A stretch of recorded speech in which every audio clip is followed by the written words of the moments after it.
Thursday, February the 15th, 2018, to you. For today's letter, I'm going to write about the ongoing flu outbreak in the United States. Indeed, Americans have been ravaged by the worst flu season in years. According to CDC Center for Disease Control and Prevention data, the hospitalization rate per 100,000 people due to flu has already hit 59.9 after 18 weeks. During the deadly 2014-2015 season, which killed 56,000 people, it took 25 weeks for the rate of hospitalization to reach that point.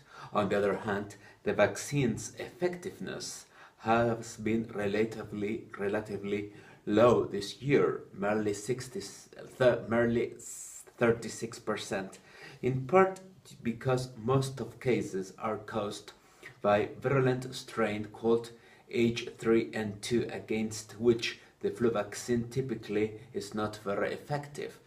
Pharmacies, for the part, have reported shortages of popular anti-flu medication, the Tamiflu. That being said, there are two things I would like to remark on this issue. First, Japanese drug maker Shionogi and Company says it has developed an antiviral medication that can kill the virus within a day. However, that pill will not be available in the American market until next year at the earliest, assuming that the experimental drug lives up to the claim. In my humble opinion, whenever a news like that one is published, readers may form false expectations. Science news, particularly those related to health issues, must be published as accurate as possible. Too many times we read great advance in the cure for Parkinson's disease, just to mention an example.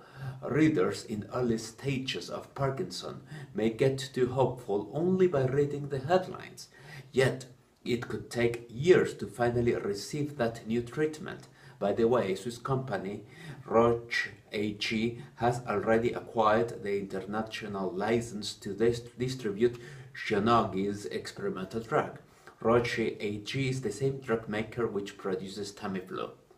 Second, I sincerely hope that the present flu season can finally raise the issue of paid sick days in America. The United States is the only developed non-industrial nation which does not guarantee paid sick leave by law. Of course, the US is the capitalist nation par excellence. At the very core of being American is the idea of being a hard worker, but it is also of common sense that having sick people at their workplaces instead of their houses recovering from their diseases does not only hinder disease control but also increases the risk of infection. Small businesses have always resisted the establishment of paid sick days because they complain they cannot afford to provide such benefit. Personally, I believe that America's competitiveness does not hinge on denying paid sick days to employees. American firms ought to offer some level of protection to their workforce. I hope that Americans may keep their hands off antibiotics. They could need those. The world is still on.